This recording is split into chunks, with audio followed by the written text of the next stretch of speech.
Chris, are we? All right, thank you. Okay, so welcome again, everyone. The minutes were sent out in advance of this meeting, but I will give everybody another minute to glance over them or bring up any corrections that need to be made. Otherwise, I would entertain a motion to approve them.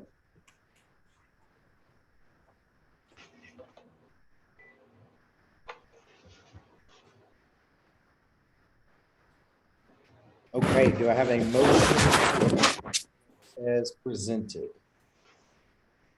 Grant, this is Joe. I move to accept the minutes as presented. All right, do I have a second? I second it. All right, I have a motion and a second. All those in favor say aye. Aye. Aye.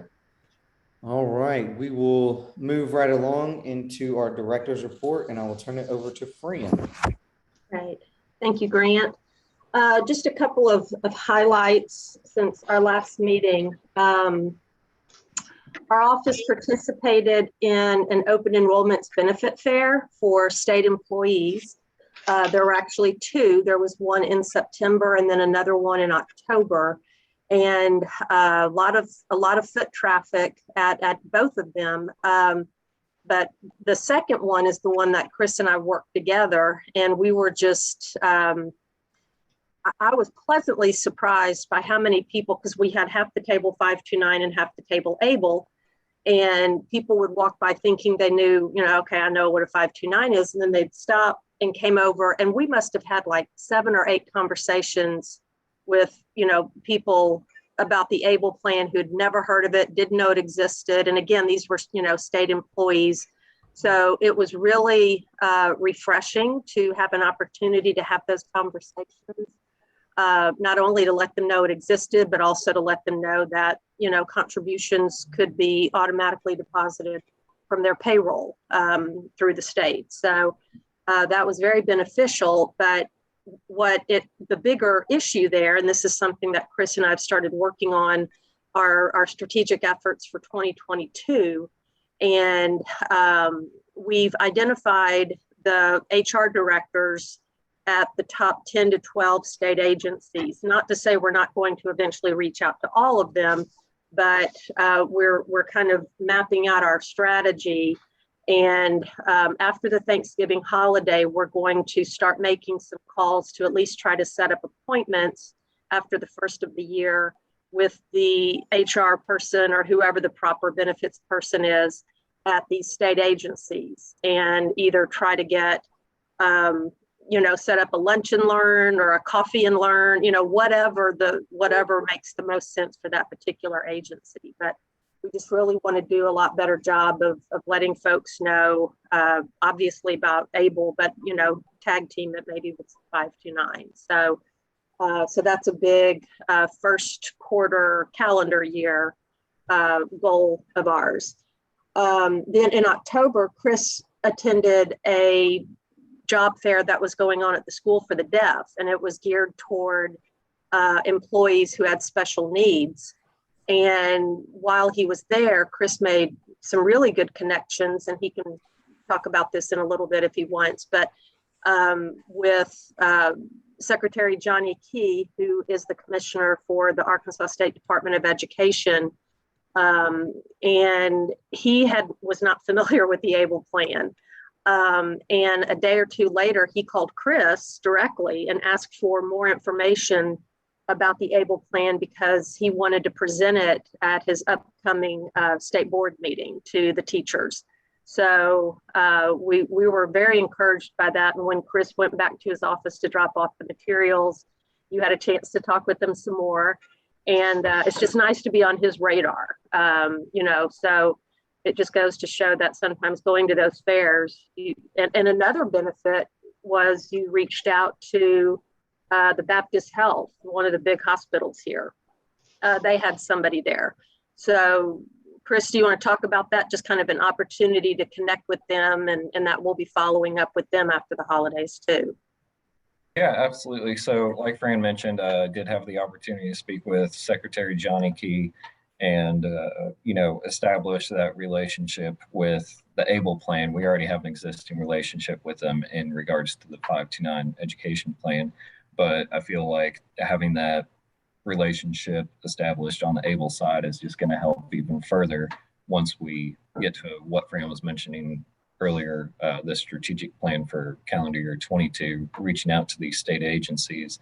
The Department of Education is obviously one of the larger ones here in Arkansas. And we feel like the message will just catch through like fire there. And the other thing I was going to go ahead and turn it over to, oh, sorry, Grant. Yeah. Yeah, I just had one question. When we're looking at the Department of Education, what are we doing to make sure that we're tapping into special ed and that network? I just want to make sure that that's an emphasis that we have when we're kind of building out the plan with DOE. And obviously, I mean, as you know, as most of us, regardless of what state we're in, we understand. I mean, Department of Ed, you just start breaking down. They're obviously going to be microcosms of departments that we'll want to make sure that we're focusing on. So much like with Department of Human Resources, there's certain areas of people that we're going to make a priority to talk to by virtue of, what the ABLE plan does. So we'll identify, and we just thought the best strategy to begin with is just to at least get our foot in the door with the HR person or the benefits person, and then just kind of start the dialogue there.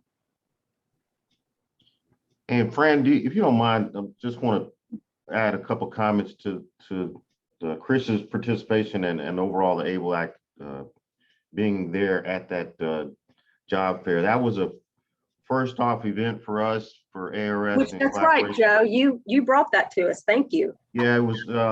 It went great. I mean, it was in conjunction with their homecoming, but just having ABLE there and all the other employers and table provide information on benefits and employment opportunities was just awesome for us to have.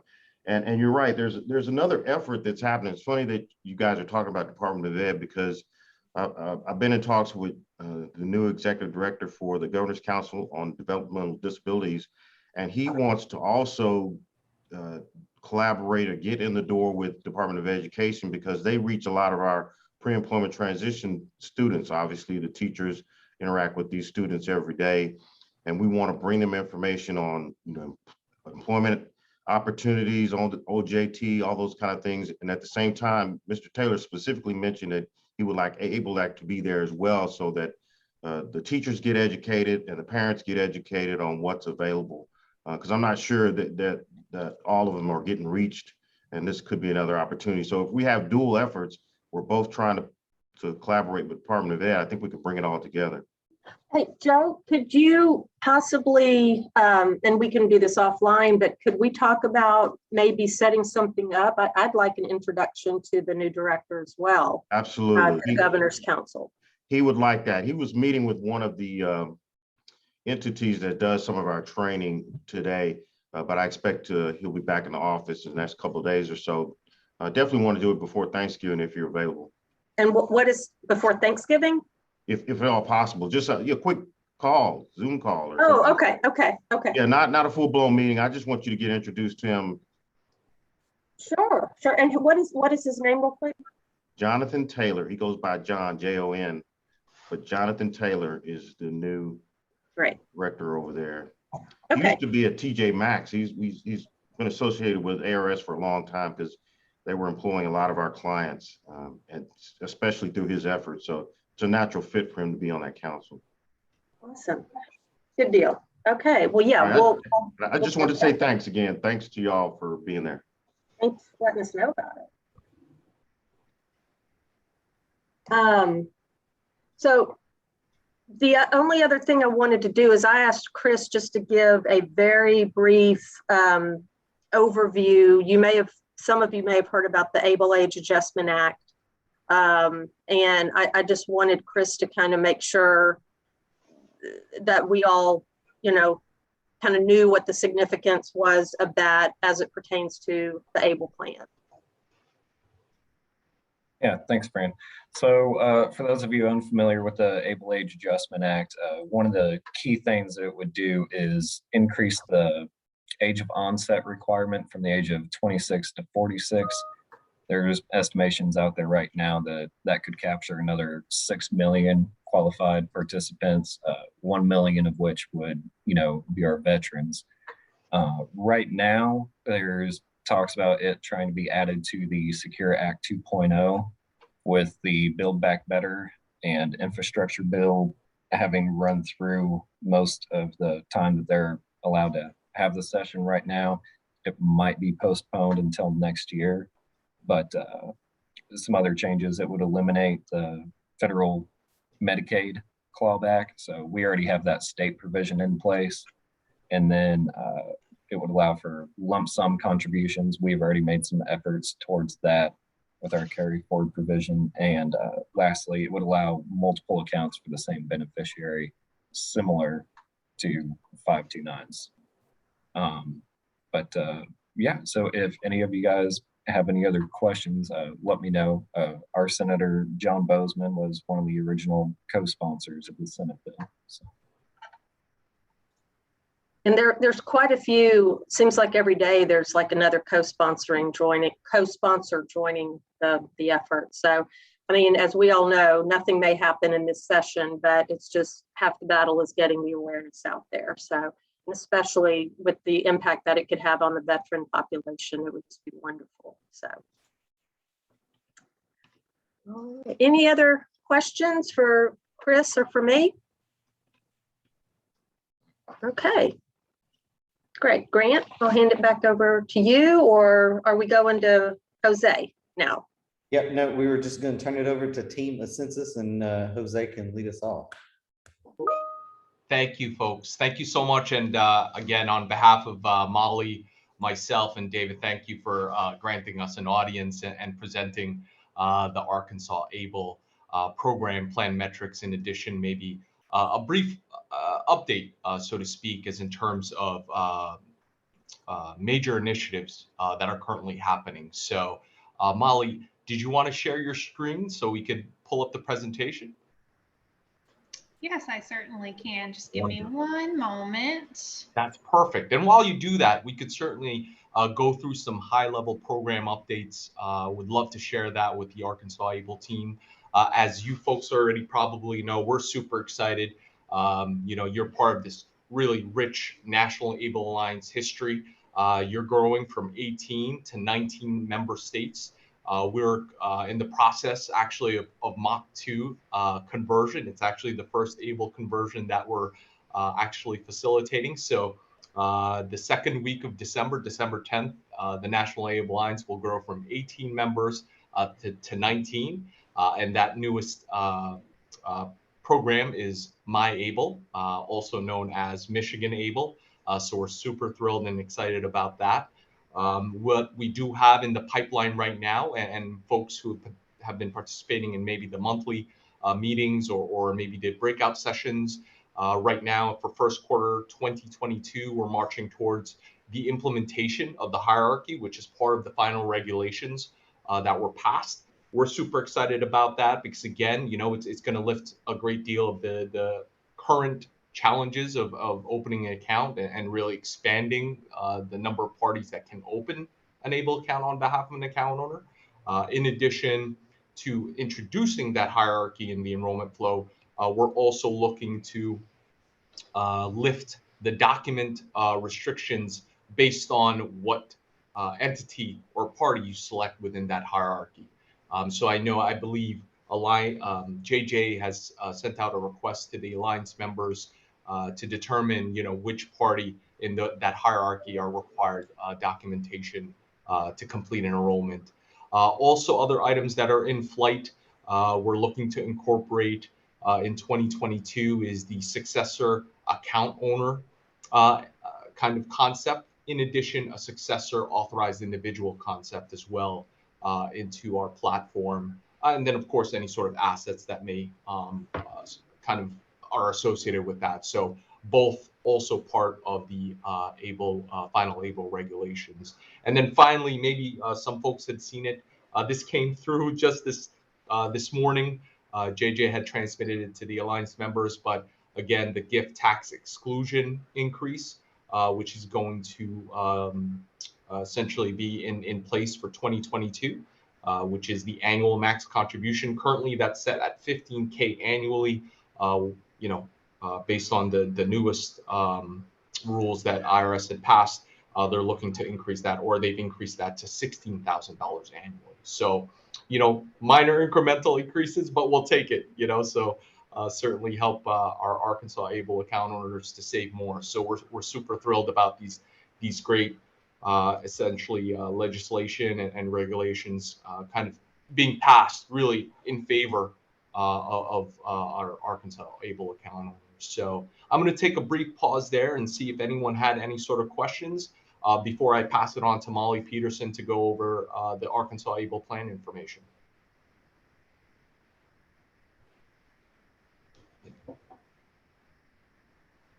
Excellent. Great. Thank you, Jose. You're welcome. And thank you, everybody. It's a pleasure to be here with you all going through the metrics. So if we want to go to this first slide here, we're going to see there's actually been some strong growth in Arkansas ABLE assets since this past January. As we look at this slide, you'll find that the total dollars have risen from 1.6 million to 2.7 million, which equates to about 62% increase in program assets. We're really expecting most of this is due to, organic program growth, strong market activity we've seen so far this year, and then some of those stimulus payments coming through. You see the largest increase was in April, whenever those payments kind of came through then.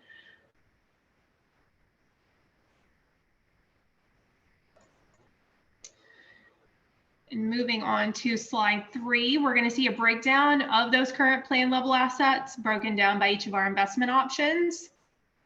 The moderate option remains the most popular fund within the Arkansas ABLE program with 37% of the assets, followed by the checking and then conservative option. And Molly, forgive me here, just to add a little bit of color. I think this is kind of, I would say, generally an outlier here, right? I mean, typically you find a lot more plans invested in the checking option than the traditional investment options. Is that right? Right. You do see a balance of some states being kind of relying more heavily on the checking option, more of those assets within the checking option.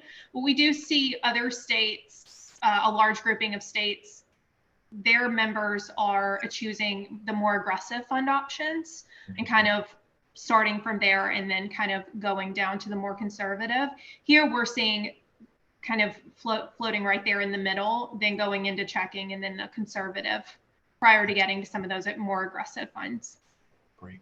So it's a little different from what we're seeing with other members, but so are you saying some of the other states, the checking option isn't as robust as ours, or? Not necessarily. I would say that some states do have more assets in the checking option. Some lie around maybe 40% or so. Yeah. So other ones are lying right there around where you are. And then they're seeing more assets more so within the aggressive option. And I guess I meant more like in terms of percentage, not dollar amount. Yeah. Mm-hmm. Yes. Okay. Yeah. Yeah, we're seeing that checking option with members being as low as 20%, kind of going up to 40%. Yeah. And then slide 4, we're going to see Arkansas ABLE contributions by month. You'll see about a 24% spike in contributions in April that again coincides with those stimulus payments. Another notable call out is a 22% increase in total contributions coming into the program in comparison to October of last year. So we are seeing, with more accounts, we're seeing more money coming in, more money contributions coming in each month over month. Hey, Molly, on this chart for future reports, can we get the prior year in addition to the current year? Absolutely. Thank you. Yes. Yeah, just to confirm, you're saying from last October to this current October, correct? Right, so like the Okay. January bar would have a January 2020 or, February Absolutely. 2020 just beside it so that we can kind of see that comparison. Sure. I can certainly do that.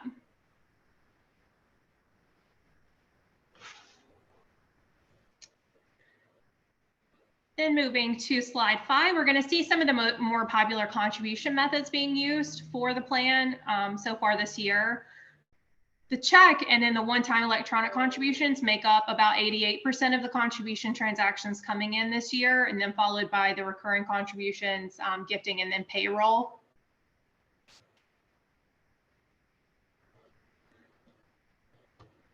This is another one that's a little bit different than other of our Alliance member plans. We do see some of our other plans having more of those recurring contributions, more so than the check contributions.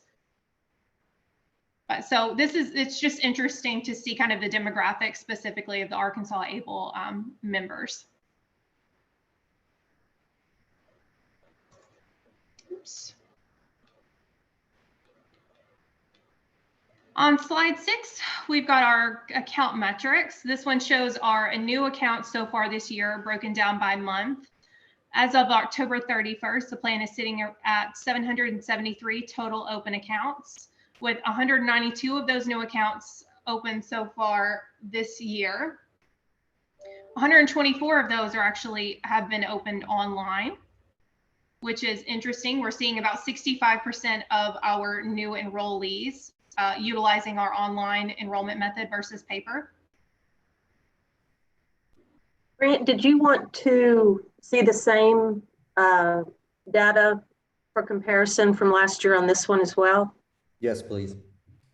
I can certainly do that for all of the graphs we have here where we're seeing those comparisons. Okay. I'll make sure I do add it to all of those. It's right. Okay. Thank you. Mm-hmm. Then moving into slide 7 and slide 8, these are our breakdowns according to disability, eligibility, and then custodian type. So this first one here is our disability types. We're going to see our open accounts along with the assets and then our average account balances. And then slide 8 with our eligibility and then custodian description. Hey, Molly, I had a quick question on the previous slide. Sure.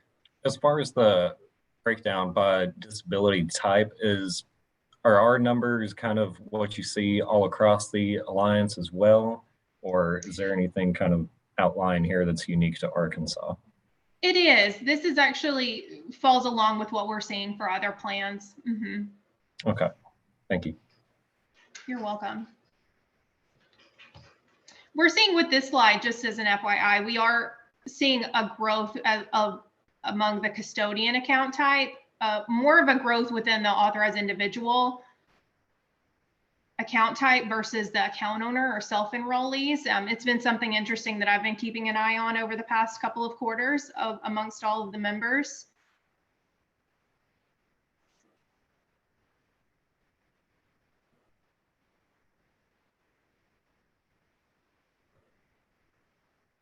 And then slide 9, we're going to see a number of our account closures by month, along with our close reasons here. The largest driver among Arkansas Able account closures we're seeing are those inactive accounts. Generally, those are where we haven't received the initial funding or the required legal documentation for those accounts. So we're still waiting for any legal documents that need to come in. Once those are received, those accounts generally get reopened and then that funding processed as well. I see a lot of these spikes. Another item I saw here was the spikes at each of the ending quarters where we've got March, June, and then September. And that actually kind of corresponds with the account opening spikes. So I did delve into that a little bit, and it did look like those were still inactive accounts where we were still waiting for funding for those months that were originally opened, you know, the previous 60 days.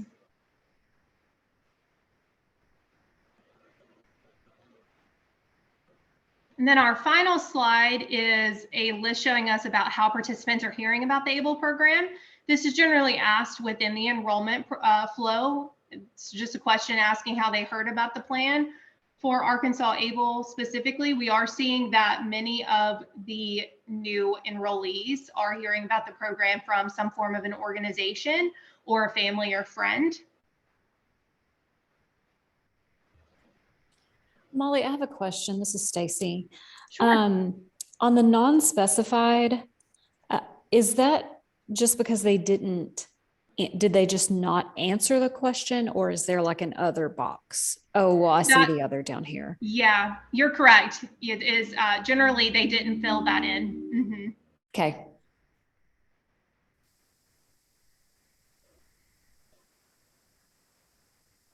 It'll be interesting to see the numbers at the end of this year, because we are seeing more and more enrollees for Arkansas ABLE actually answering that question. And I know in the future, we can also kind of leverage some of the information we're getting from the post-enrollment survey that we are now offering for all enrollees. We're getting some really great information there as well, and we can kind of leverage that with this slide if you so choose as well. So there's a post enrollee, so there's a follow-up. Is it sent out? Oh, is that the one that's sent like a month after or so?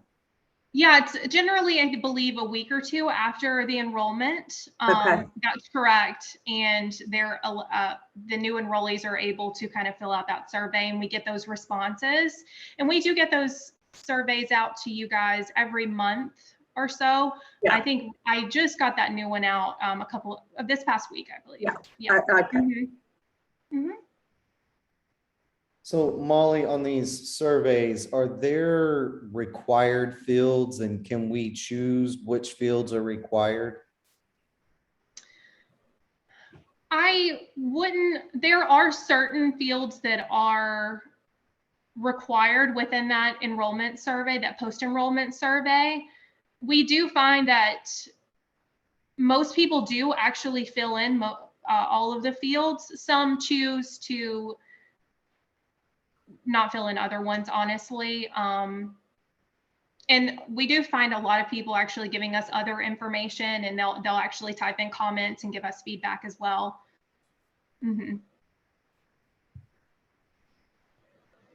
I can certainly, if you're interested, I can certainly look into what those fields look like, what the required fields are versus the non-required fields. Well, and just in full disclosure, there are quite a few data geeks on this call. So just being able to kind of dive into some of that just helps us kind of be able to make some, whether it's marketing decisions or strategic decisions on outreach and those kind of things. So I guess that's just why we're kind of digging in a little bit, is just to see what information is available to us, and then, where we can take that and really kind of help drive some of our activities. Absolutely. I fully understand. I'm also a data geek. Jose can tell you just how much I go into all of the ABLE Alliance data and the holes that I go into with all of it. Yeah, we can certainly get some of that information for you. Christy, Joe, do you have any questions? This is great stuff. I like looking at the numbers as well. It helps drive some of our efforts too. I don't have any questions. Absolutely. And if there are any other items that you all would like to see within these presentations, certainly let me know. I can always add anything that you're more interested in seeing, or maybe items that you'd like us to delve into a little further in the future. Okay.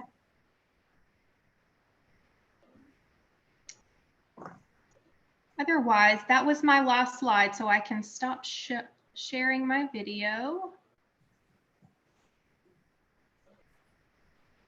All right, well, thank you all. We appreciate it. And with that, is there any new business or old business that we need to address before the committee?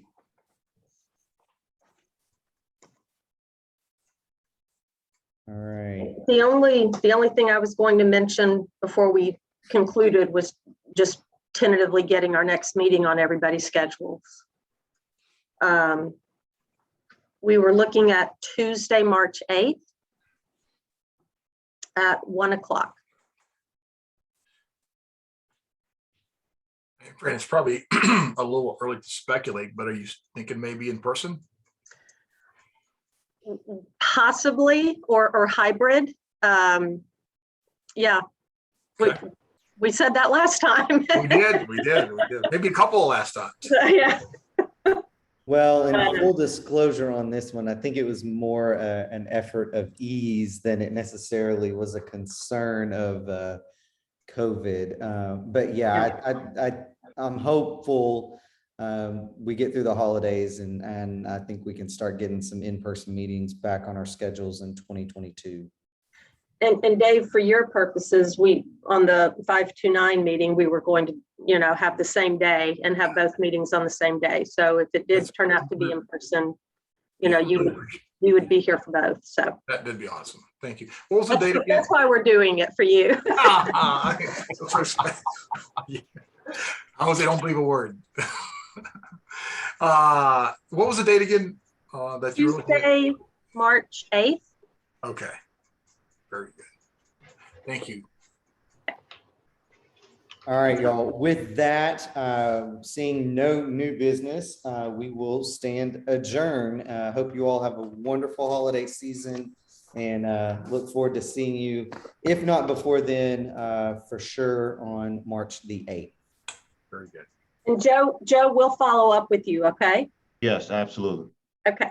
Thanks, y'all. Thanks, Fran. Thank Thanks, you. Fran. Thank you all. Thank you. Happy holidays. Bye-bye. Absolutely. Bye-bye.